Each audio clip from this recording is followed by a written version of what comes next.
Mais um episódio do Futebol 120, este publicado um bocadinho mais tarde, uma segunda à noite, mas ainda há tempo de vos aquecer o coração. É o episódio número 336, que é exatamente o número de jogos de 3 jogadores na Liga Portugal. Vejam lá se conhecem algum deles: Chico Faria, José Nuno Azevedo e Paiva.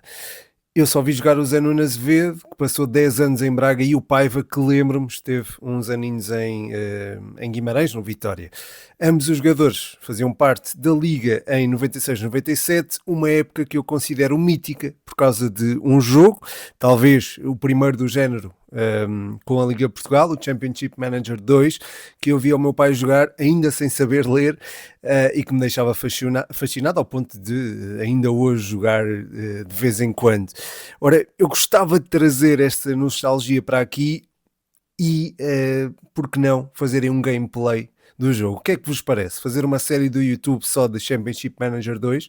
Fazia com a Briosa, que curiosamente estava na segunda época, na segunda liga, desculpem, em 96-97, e depois ia fazendo episódios de 10 minutos que partilhava com vocês.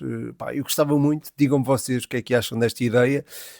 Decidi começar o episódio com esta partilha, porque acho que era interessante e acho que pode ser giro para o futuro do projeto. E por falar em Académica e na minha Briosa, vou começar este episódio a falar da Académica e da minha experiência de estádio nesta sexta-feira. Em primeiro lugar, tenho de dizer, e isto tem que mesmo que se dizer, que o horário não foi muito agradável para a maioria das pessoas. Às 16 horas de sexta-feira ainda há malta a trabalhar e pode ser difícil articular com o emprego, não é? Eventuais saídas e depois chegar ao estádio a horas. Sei que é prática comum na Liga 2, mas acho que é algo a rever, não é? Por exemplo, hoje há jogos, às segundas-feiras há jogos também às 18 horas, eu sei bem, e se calhar isto até é feito com o intuito de dar algum destaque aos jogos da segunda liga. Reconheço que o jogo da Académica na sexta-feira se calhar não tinha o mesmo destaque se fosse disputado à mesma hora que o do Sporting, por exemplo, ou se fosse às 3 da tarde de um sábado, eventualmente, mas acho que tem que se respeitar mais o adepto, tem de se pensar no adepto, que é, ou devia ser, um elemento central no ecossistema do futebol. E tem de ser o futebol a adaptar-se ao adepto e não o contrário. Há margem para este respeito, e sempre houve, por exemplo, em Inglaterra e na Alemanha, que têm duas das ligas mais ricas do mundo. Tem de se importar estes bons exemplos, sobretudo numa altura em que a Liga Portugal quer vender o seu produto. Portanto, acho que é fundamental que isto aconteça, e acho que tem que se guiar por bons exemplos. Mas passemos esta parte à frente, que eu acho que é crucial ainda assim, e não queria deixar de sublinhar. Antes de passarmos à frente, queria só dizer também que estes países, é certo que têm maior capacidade, ou há maior poder de compra, e há eventualmente estádios mais repletos também por causa disso, e há se calhar também mais margem para respeitar o adepto e não ceder tanto à lógica das transmissões televisivas e tudo mais. Se calhar há alguma independência nesse sentido. Mas a cultura futebolística também é uma coisa que se vai fazendo, vai-se cultivando, passa a redundância, e acho que parte muito dos principais players do mercado, sobretudo sobre quem governa, arranjar também uma forma nova. Governa, e quando digo governo, o governo do futebol é feito pela FPF.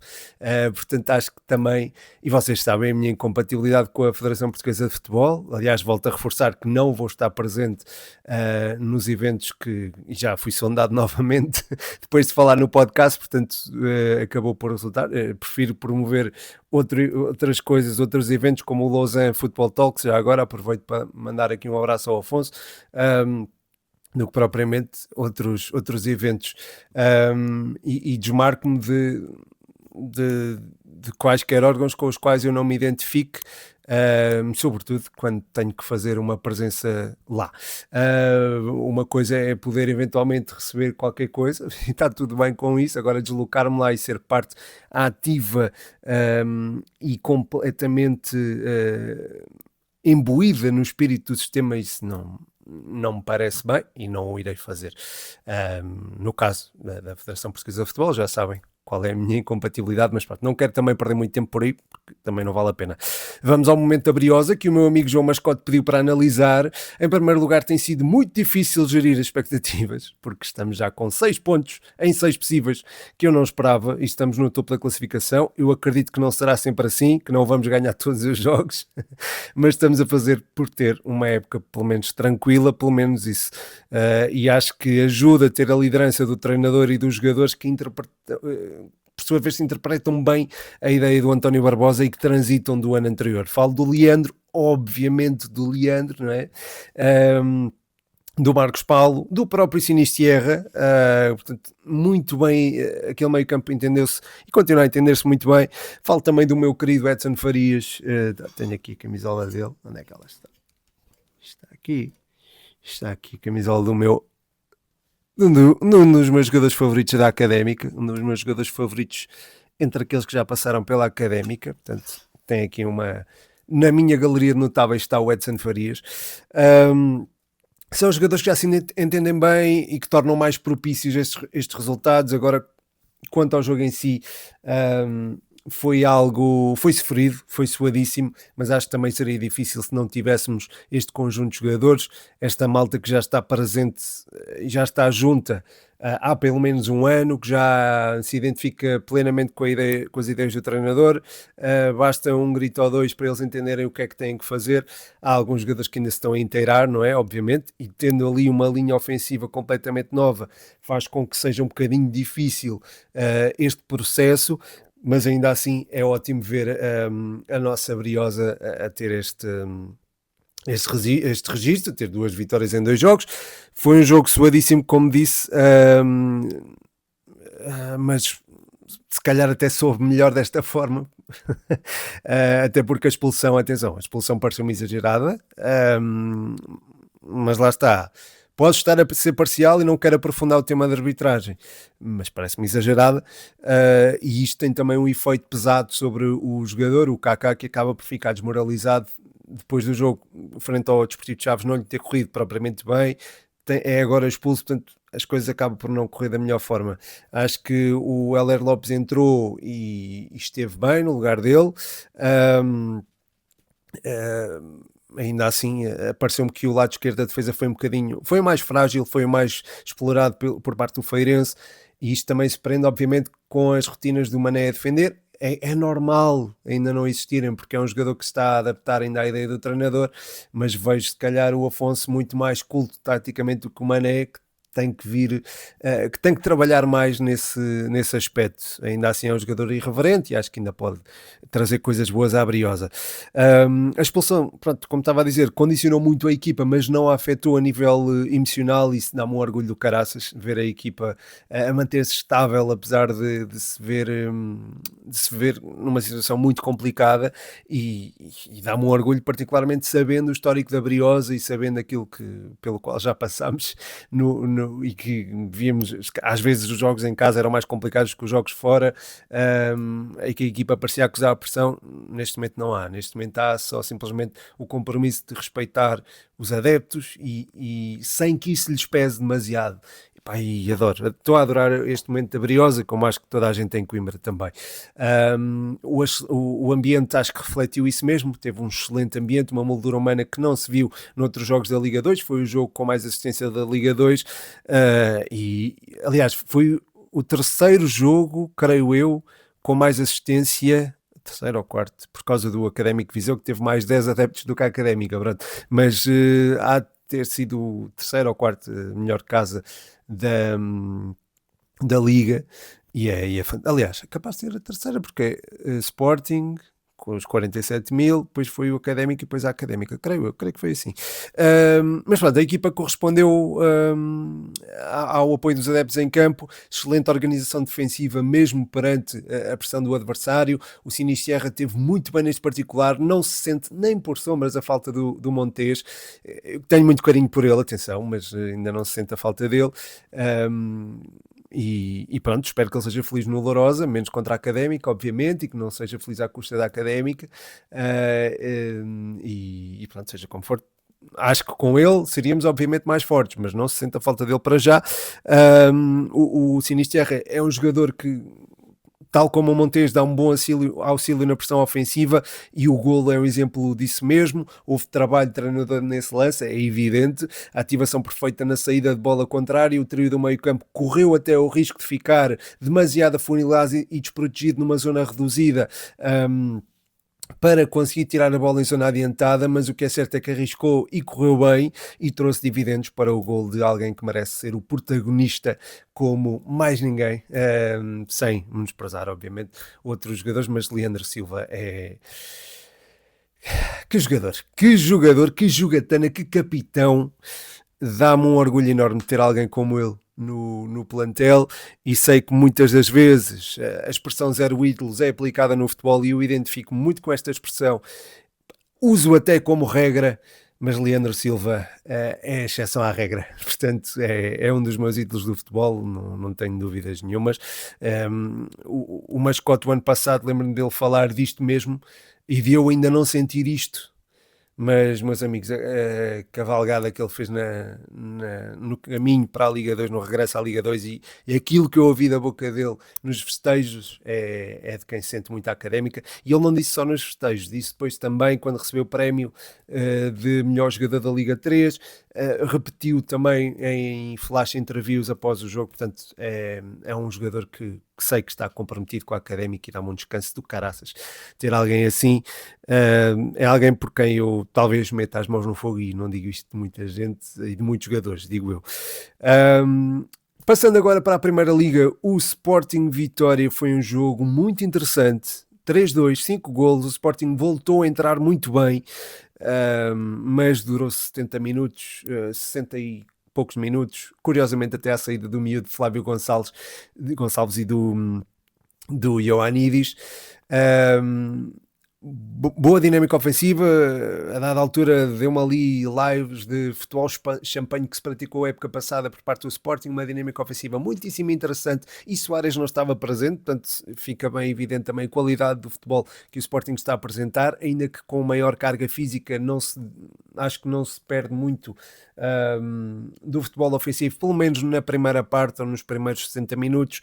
O problema é que a equipa parece que vai quebrando com o decorrer do tempo, algo que é relativamente normal quando a exigência física da pré-época é elevada e quando se dá primazia a esse lado, ou quando os jogadores não podem, ou os jogadores mais rotinados podem não estar habituados a esse ritmo, rotinados com a ideia do jogador e do treinador, e agora vêm-se abraços com uma dinâmica mais complicada. Portanto, ou seja, jogadores como por exemplo, não digo tanto, eu não queria pessoalizar, não é, no Gonçalo Inácio, por exemplo, que é o jogador mais rotinado, se calhar, do Sporting neste momento, face às ideias de Rui Borges, mas vemos muitos jogadores novos, e vemos também jogadores que, não sendo novos, não estavam habituados, se calhar, a esta intensidade física. E é muito complicado nesta conjuntura haver uma equipa sólida e estável dentro de campo. Portanto, acho que foi por aí que o Sporting quebrou. Ainda assim, temos que dar mérito também, obviamente, à exibição do Vitória Sport Clube, grande exibição do Samu, que faz lembrar o Leandro Silva, eu acho que é o Leandro do Vitória. Foi ele que pegou no jogo, foi ele que trouxe a equipa com ele e que disse que era possível pelos atos e não pelas palavras. Faz um golo, e está ali na gênese da reação do Vitória, que podia ter outros contornos, provavelmente escandalosos, não é? Ceder um 3-0 para um 3-3 era algo impressionante, sobretudo em Alvalade. Nós já vimos isso acontecer em Guimarães, curiosamente um Vitória Guimarães Sporting. Na altura o Sporting era treinado por Jorge Jesus. Acho que o Soares e o Marega jogavam no Vitória na altura, não quero mentir. E portanto há aqui esta questão dos tais 70 minutos à Sporting e depois os 20 minutos em que a equipa quebra. Curiosamente coincidiu com a saída de Flávio Gonçalves e de Ioannidis. Flávio Gonçalves já estava desgastado, é certo, Ioannidis não tanto, diria. Sobre Ioannidis, ainda assim, quero elogiá-lo. Ioannidis teve em 4 dos últimos 5 golos do Sporting. No lance do primeiro golo frente ao Vitória, fez-me lembrar a melhor versão do Luís Soares. Dá muita dimensão física que Rui Borges procura nesta altura, e neste momento, para mim, é o titular do Sporting à frente de um Luís Soares mirrado, por assim dizer. Acho que este é um adjetivo que se adequa na perfeição. Portanto, sexta-feira foi isto, Académica e Sporting. Depois também quero abrir aqui espaço para falar dos chamados não grandes e quero entrar aqui noutros meandros do futebol português. Alverca Estrela, belo jogo do Estrela, grande início da época que estão a fazer os estrelistas, os tricolores da Amadora. O ataque funcionou muito bem, só falhou na finalização. Eu acho que o Antonetti podia ter marcado 2 ou 3 golos. É um jogador que tem ali encontra o espaço com muita facilidade.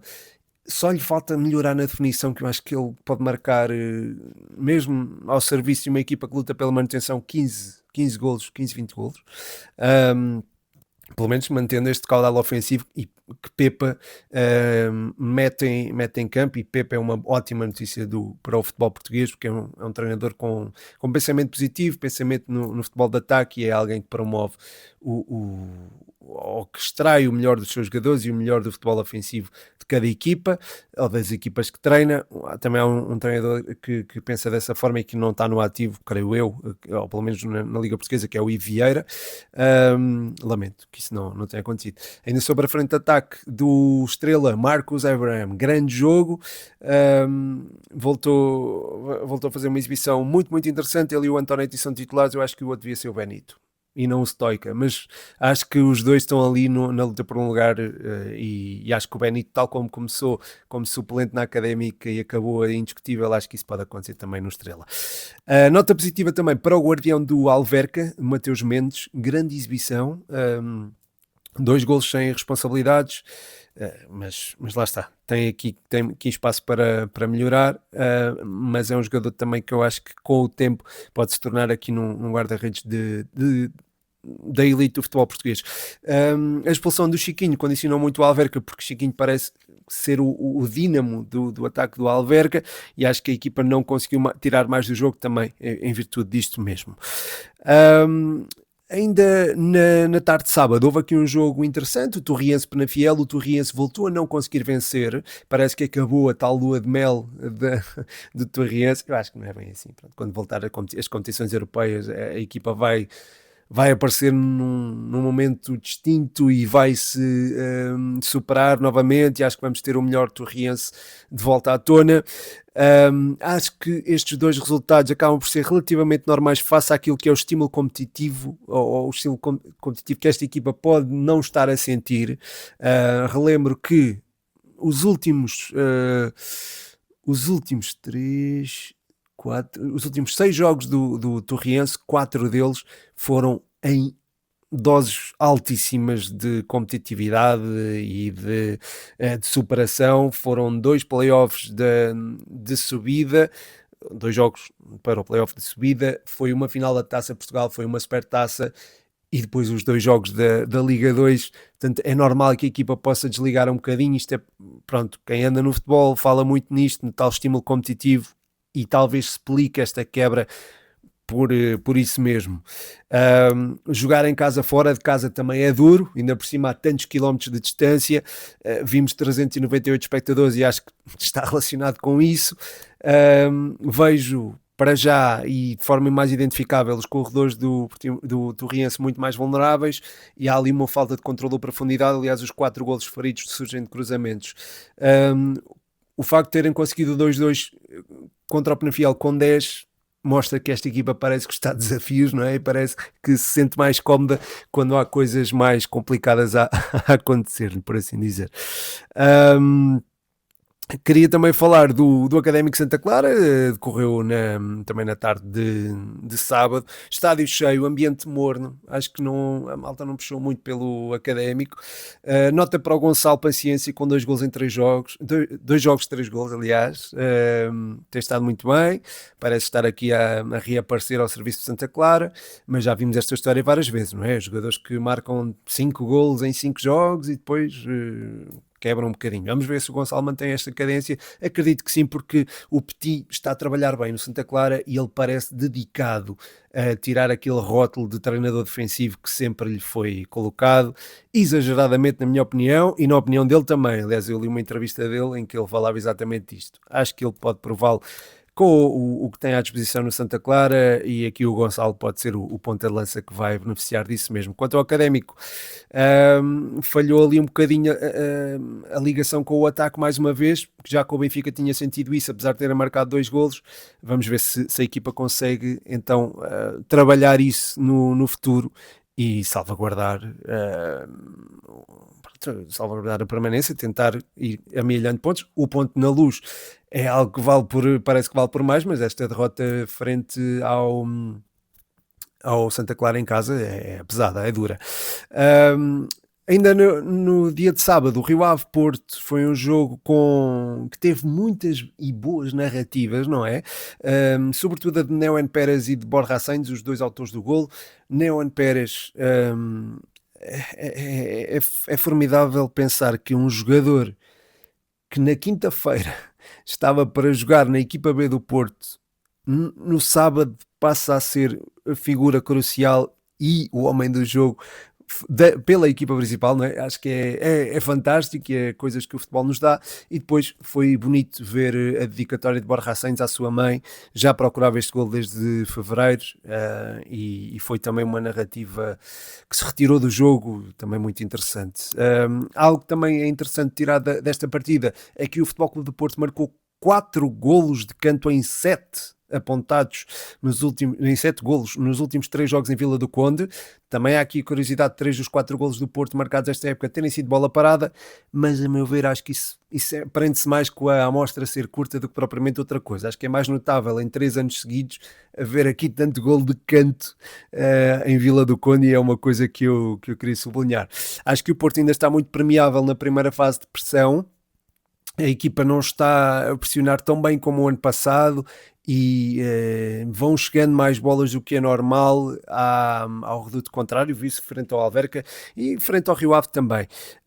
Outro dado muito interessante relativamente a este jogo é que o Rio Ave fez apenas uma falta, e claro que pede-se mais a uma equipa que tem a sua qualidade, não é? Que tem a sua história. Ainda assim, não acho que o Rio Ave tenha feito um jogo mau de todo. Aliás, aquele ataque promete. O Beleza, o Bezerra são jogadores interessantes e acho que podem dar frutos no futuro. Queria ainda, relativamente ao Futebol Clube do Porto, falar de Rodrigo Mora. Falou-se muito de Rodrigo Mora, mas nunca o ouvimos a ele, porque falam alegadamente por ele. A sair para a Roma vai ter um ótimo mestre em Dybala e terá possivelmente mais tempo de jogo, mas será assim ou o tempo será assim tão diferente? Terão muitos mais minutos de utilização. Vejamos, em 24-25 fez 42 jogos, 2.389 minutos e 27 titularidades. Em 25-26, 44 jogos, 1.858 minutos e 21 titularidades. Pode crescer num contexto tático diferente, claro que sim, mas parece-me que será apenas mais um ano de aprendizagem. E o jogador... o crescimento do jogador tem que ser respeitado e não pode ser sujeito a murros ou a interesses que não fazem parte do jogador, ou interesses que não são do próprio jogador, ou interesses porventura poderão ser do jogador, mas que não respeitam aquilo que será melhor para ele, ou aquilo que as pessoas, os responsáveis do Futebol Clube do Porto, entendam que possa ser melhor para ele. Portanto, não sei se será o melhor passo para Rodrigo Mora seguir para a Roma, e espero que não se perca, eventualmente, tal como, ou pelo menos que não atinja o seu máximo potencial, ou o potencial que nós achamos que ele pode atingir, tal como João Félix não atingiu, tal como Renato Sanches não atingiu, saindo de Portugal bastante cedo. Espero que isso não aconteça. Passando agora para domingo, Nacional Estoril, expulsão de Checa, acaba por marcar o jogo, não é verdade? Houve também aqui curiosidade dos centrais do Nacional continuarem goleadores, o Zé Vítor e o Léo Santos marcaram os golos do Nacional. Vejo um Estoril um bocadinho mais tímido face àquilo que se viu o ano passado. Frente ao Famalicão não estiveram propriamente bem, e acho que agora frente ao Nacional foram condicionados ali com a expulsão. Portanto faltou aqui percebermos se havia ali uma resposta ou não. Seja como for, é uma equipa com muita qualidade técnica e tem que existir mais esse lado, ou temos que ver mais esse lado à tona por parte do Estoril. Ainda relativamente ao Nacional, boa exibição defensiva, tornou-se mais fácil, obviamente, com o decorrer do jogo e da evolução da superioridade numérica, não é verdade? Um, Ainda no mesmo dia, o Arouca e o Moreirense enfrentaram-se em Aroca. Viu-se ali a importância da estabilidade e de manter ali o Vasco Seabra no plantel. As ideias dele mantêm-se. Foi também importante manter jogadores como o Foucault e o Diarra, que está em grande momento. É um jogador com uma qualidade de passe tremenda, é de elite mesmo, e é daqueles jogadores que eu vejo facilmente num patamar de uma equipa, talvez uma equipa grande. A qualidade dele é de equipa grande. Já fez 3 assistências em 2 jogos, é muita fruta. E o Arouca neste momento é líder do campeonato, não se via desde 2015, 2016, na altura até era líder isolado, vejam só, e foi com Lito Vidigal. Foram à Europa e estiveram até quase a ir à fase de grupos da Liga Europa, só perderam no prolongamento do play-off contra o Olympiacos, isto na época seguinte, claro. Portanto, pode ser aqui um bom sinal para o Arouca, pode ser sinal que o Arouca irá à Europa. Agora, na perspectiva do Arouca, espero que não aconteça o que aconteceu depois, que acabaram por descer. Ainda relativamente aos jogos da Liga Portuguesa, o Famalicão Marítimo confirmou aqui uma entrada impressionante do Marítimo na Liga, que também está na liderança do campeonato. O Fama ficou muito aquém, a meu ver, entrou bem no jogo, autoritário, tal como eu esperava que a equipa de Carlos Carvalhal entrasse. Notam-se as ideias do treinador, mas elas vão se desvanecendo à medida que o tempo passa. Portanto, quando há aqui uma ruptura de ideias, é normal que isto aconteça. Está a acontecer no Sporting, e aconteceu, por exemplo, no Famalicão, que é uma equipa que também gosta muito de ter bola, e se calhar esta questão acaba por condicionar os próprios jogadores, e isso viu-se no lance do Léo Realpe, em que acaba por o segundo gol do Marítimo, em que o Léo Realpe erra um passe e dá de bandeja o golo aos verde-rubros. Grande início, um bocadinho à imagem da minha Briosa, não é? Que sobe divisão e está já na liderança do campeonato. Ainda no dia de domingo houve 2 supertaças. O Arsenal City, o Arsenal venceu, e acho que aqui fica bem evidente o custo da mudança, pelo menos no City. A ausência do Rodri pesou imenso, e acho que o melhor City é com ele e também com Bernardo Silva. Já agora, não tendo estas referências na troca de bola, na qualidade de passe, acho que a equipa fica um bocadinho refém, pelo menos enquanto também vai assimilando as ideias de Enzo Maresca. É normal, havendo mudança de treinador, que não haja tanta fiabilidade, digamos assim. Depois o LAN vencer a Supertaça foi mais surpreendido, não é? Surpreendente, porque o PSG tinha ganho 12 das últimas 3 edições, e acaba por se ver, acaba por perder um título que eu acho que queria conquistar, não é verdade? Não havia Gonçalo Ramos para marcar aquele gol salvador no último minuto, não é verdade? E acho que o PSG sente se calhar falta de um jogador com as características ou parecidas com as de Gonçalo Ramos. Ferran Torres não é esse jogador, chegou agora há pouco tempo. Vamos ver o que é que pode dar àquela equipa, e se será tido em conta como um jogador regular, tal como Mika Götze. Eu acho que também para mim é um jogador fantástico, mas ter Mika Götze, Dembélé, Doué, o Barcola eventualmente vai sair, mas ter também o Dembélé e o Doué, e o Kvaratskhelia, obviamente, é muito talento numa equipa só. Não sei como é que isto pode ter continuidade, digamos assim. Nota ainda neste jogo para a primeira expulsão da carreira de Nuno Mendes. É verdade. O nosso Nuninho foi expulso pela primeira vez, e pelo menos as expulsões acabaram empatados. Passando agora para o Benfica, derrotou o Casa Pia por modestos 7-0, uma vitória categórica dos homens de Marco Silva, que confirmaram mais uma vez aquela apetência goleadora que já tinham demonstrado frente ao Hearts, frente ao St. Gallen também. Mesmo frente ao Académico de Viseu, eu vi a equipa criar muito, apesar de não converter. Portanto, acho que já começa a ficar bem construída a identidade ofensiva de Marco Silva, e fica bem patente na forma como a equipa acaba por golear os seus adversários. São já, ora, 7 mais 6 mais 5, pelo menos 18 mais 20, 22 golos marcados em coisa de 6 jogos, portanto é muito. e é também sintomático da capacidade que este Benfica pode ter para criar jogos entretidos e do ponto de vista do adepto neutro, serem particularmente divertidos esses jogos, porque o Benfica é também uma equipa vulnerável a nível defensivo, ou seja, é expectável que os jogos do Benfica tenham muitos golos, e pronto, na perspectiva do espetáculo isso é bom. Agora, a nível defensivo, a equipa continua a apresentar lacunas. O Casa Pia teve uma bola oposta e convém não branquear isso. E apesar da vitória ter sido robusta, isso também tem de ser apontado.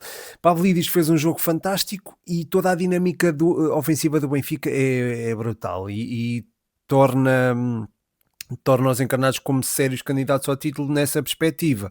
Agora, uma equipa para ser campeã é campeã através da defesa, ganha jogos através do ataque e é campeã através da defesa. Costuma-se dizer que a defesa ganha campeonatos, o ataque ganha jogos. E acho que o Benfica precisa reforçar urgentemente esse setor. Isso não pode ficar, lá está, branqueado, apesar da vitória robusta frente ao Casa Pia, que é uma equipa com as suas vulnerabilidades. É preciso ter isto em consideração, mas não retira o mérito ao Benfica, nem acho que seja algo que deva menorizar a dinâmica ofensiva que os próprios jogadores do Benfica registaram e a evolução da ideia de Marco Silva, que está, a meu ver, a crescer bem e de forma sustentada. Sudakov continua a ser a aposta inicial e eu acho que acaba por fazer sentido, porque é preciso um elemento central com as características dele, com a característica da organização, para o adversário assumir que ele próprio vai assumir a construção. E depois é ora Prestiani, ora Rafa a virem para o meio. Neste caso foi mais Prestiani a revezar-se com ele. Portanto, acho que faz todo o sentido ter alguém como Sudakov e não tanto um jogador mais agitador nos flancos. E lá está. Prestiani nos flancos, isto é, ter um jogador agitador no centro acho que não faz tanto sentido na perspectiva de Marco Silva, e percebo. A Rafa também não é propriamente esse jogador que pensa ao jogo ou que tem essa, quer dizer, tem essa capacidade, mas não é tão vocacionado para isso. E Prestiani e Rafa têm esta capacidade de vir do meio para o centro e poderem revezar-se com alguém que está a organizar o jogo. Aí sim. E acho que Sudakov, colocando-se um bocadinho mais alinhado à esquerda, torna tudo muito mais simples para o Benfica, torna tudo muito mais desbloqueável para o Benfica. E havendo Prestiani nesta forma, está numa forma absurda, Kaminski fica obviamente no banco. Eu sei que já elogiei o rapaz e que ele nunca mais calçou, mas a verdade é que é difícil entrar num 11 que tem Prestiani nesta forma, que tem Sheldrup, que tem ainda Rafa, tem Sudakov, há ainda Lukebak, não convém esquecer. Portanto, é formidável. O ataque do Benfica está muito bem estruturado e tem aqui, se não sair ninguém, está aqui um ataque muito, muito difícil de travar. Eu acho que o Benfica, a dada altura, joga mesmo em 4-2-4, com o Prestiani. Quando vem para o meio, o Sudakov vem para a esquerda, e quando o Pavlidis vem para trás, vem um bocadinho, recua um bocadinho, o Rafa assume uma posição um bocadinho mais lateral, ou o Pavlidis pode mesmo vir buscar jogo à faixa direita para o Rafa interiorizar, e às vezes até temos o Rafa e o Prestiani ali mais em zona central. Aconteceu algumas vezes neste jogo e noutros. Portanto, é uma dinâmica muito difícil de travar e muito interessante que Marco Silva está a trazer para o Benfica. Estas goleadas ajudam a criar um elan positivo na equipa e depois, claro, já sabe como é que é o Benfica, e a massa associativa do Benfica gera ondas com muita facilidade, e a equipa depois acaba por se galvanizar com isso. Portanto, é normal que o jogo em casa não tivesse corrido bem ao Benfica, dado que não teve adeptos nas bancadas. Acredito que no futuro os jogos em casa do Benfica sejam muito complicados, sobretudo para adversários que lutam apenas pela manutenção e que há ali uma decalagem a nível técnico. Portanto, grande vitória dos encarnados, 7-0. Ouvi dizer que este poderia ser eventualmente o jogo da Liga mais nivelado da época. Não sei se isso irá acontecer ou não, porque este Benfica tem potencial para pegar numa equipa eventualmente marcada por lesões ou por castigos ou o que quer que seja, e castigá-la com muitos golos também. Portanto, resta perceber é se o Benfica, contra um adversário que tem também capacidade para ferir, se será assim tão contundente. E acho que o Aros não será essa equipa, que é o próximo adversário dos encarnados. Portanto, duvido. Quero ver depois, quando apanhar Braga, Sporting e Porto, estou curioso para ver como é que o Benfica se comporta aí, se mantém esta identidade, sobretudo frente ao Porto, e o próprio Sporting, que tem agora uma intensidade física muito mais acentuada, e a nível defensivo são equipas, o Porto, não o Sporting, é uma equipa muito difícil de bater. Portanto, estou expectante para ver o que dá, e para já os sinais são muito bons do ponto de vista do espetáculo, do adepto neutro, e até da Liga Portuguesa, não é?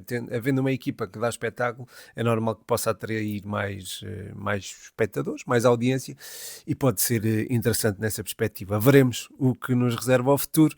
E é isso. Dou por encerrado este episódio, espero que tenham gostado. Deixem um like, subscrevam essas coisas todas. Muito, muito obrigado por estarem desse lado. Um grande abraço. Meu nome é Pedro Machado e este foi mais um episódio do Futebol 120.